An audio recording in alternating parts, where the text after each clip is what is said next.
प्रिय देशवासियों, मैं आपके साथ एक विचार विमर्श करना चाहता हूँ।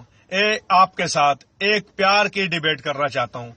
हमारे प्रधानमंत्री नरेंद्र मोदी जी ने ये नोटबंदी पे जो विषय लाए, जो इन्होंने नोटबंदी पे अपनी राय रखी, मैं आज इनसे ये पूछना चाहता हूँ। एक प्यार का मेरा विषय है कि क्या एक बहू घर की अपने घर पे अंदर 5, 10, 15 लाख रुपया अपने बच्चों के लिए नहीं रख सकती? क्या उसको कोई अधिकार नहीं है? क्या जिस तरह से इन्होंने अपना विचार दिखाया कि आज 500, 1000 के नोट हमने बंद किए, मैं मानता हूं इन्होंने काले बंदी पे नोट बंद किए, पर हमारी जो बहन बेटियां, जो हमारे घर की बहू बेटियां हैं, जैसे आदमी किसी का कमाता है तो बहन बेटी बहू कहती है चलो मैं अपने बच्चों की शादी के लिए कुछ जोड़ के उसका अर्थ रख लूं।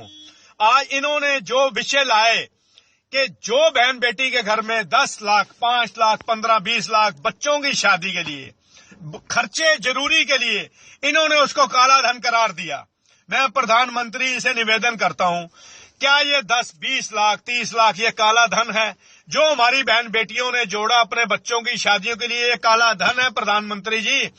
कल मेरी बच्ची की, आपकी बच्ची की, आपके किसी रिश्तेदार की बच्ची की शादी, किसी बेटे की शादी आती है, उसकी पढ़ाई आती है, वो इंजीनियरिंग करता है, वो सीए करता है, तो उसकी पढ़ाई पे अगर 5-7 लाख खर्च होता है, क्या ये काला धन है? इसको काले धन के रूप में इस्तेमाल करेंगे हम? आपने गरीब को, आपने अमीर को, आपने मिडिल क्लास को एक रूप में लिया। आपने अमीर के ऊपर कोई टारगेट नहीं लिया। आपने जनता मारी, देश की जनता वो स्ट्रगल करी, देश की जनता के ऊपर वो अत्याचार किए जो गरीब, जो बेचारा मिडिल क्लास मेरे जैसा है, जिसके बच्चे आज पढ़ रहे हैं, जिसका टारगेट है मेरा बच्चा पढ़ेगा। प्रधानमंत्री जी, मैं आपसे निवेदन करता हूं, आप भी कहते हैं बहनों और भाइयों, आप मेरा बच्चा पढ़ेगा तो मैं भी आस रखता हूं कल मेरे पे बुढ़ापा आएगा तो वो मुझे मेरा सहारा बनेगा। प्रधानमंत्री जी, मैं आपसे निवेदन करता हूं, क्या मेरा बच्चा जो कमाएगा वो काला धन होगा? आज जो मेरी बहू ने जोड़ा वो काला धन है, जो मेरी बीवी ने जोड़ा वो काला धन है।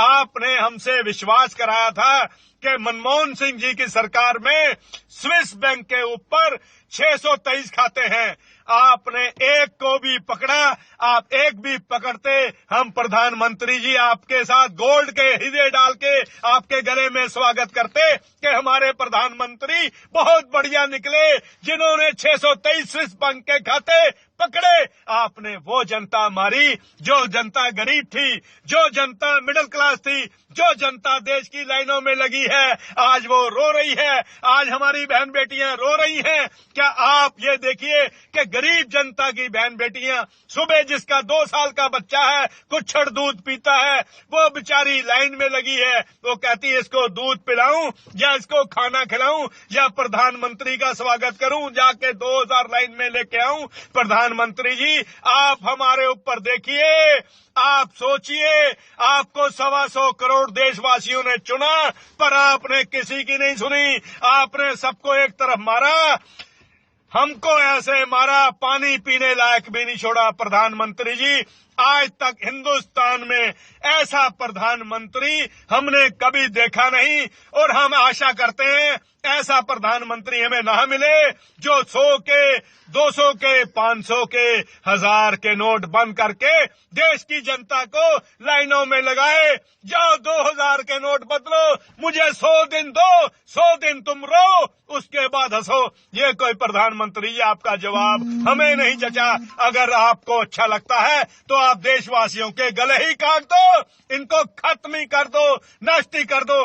कश्मीर पे आप बोले थे हमारे बच्चे शहीद हुए, मैं आज आंसू निकलते हैं गया की वो 3 बच्चियां जिनकी 6ठी क्लास, 8वीं क्लास की बच्चियां थी, जिनका पिता शहीद हुआ। प्रधानमंत्री जी, आप कहते आए हम ये करेंगे, मनमोहन सिंह की सरकार में ये नहीं हुआ, पर आपकी सरकार में तो वो अत्याचार हुए, हम देख रहे हैं, हम एक नागरिक हैं, वो काम हुए जो कभी भी नहीं हुए। मनमोहन सिंह जी को आपने कंडेम किया कि जागो, कुछ तो बोलो प्रधानमंत्री जी। हमको आपको तो बहुत बड़ा प्रधानमंत्री समझते हैं। बहनों और भाइयों जैसी आप बात करते हैं, उंगली आप छू के बात करते हैं, पर आपने वो काम करा जो किसी प्रधानमंत्री ने आज तक देश में नहीं करा। और हम आशा करते हैं ऐसा प्रधानमंत्री हमें कभी ना मिले जो बहनों, बेटियों, बच्चों को लाइनों में लगा के तरसाए और हमें भूखा मारने की कोशिश करे। अगर मुझे को गलती होती है देशवासियों, मुझे माफ करना। अगर कोई अच्छा लगता है तो मुझे मैसेज जरूर करना खुशी का कि मैं दविंदर सिंह धीर लाइव दिल्ली यहां से आपको प्यार का संदेश दे रहा हूं कि आपका मेरा संदेश आप तक पहुंचे। अगर बुरा लगे तो मुझे बुरा कहना, अच्छा लगे तो अच्छा कहना। धन्यवाद।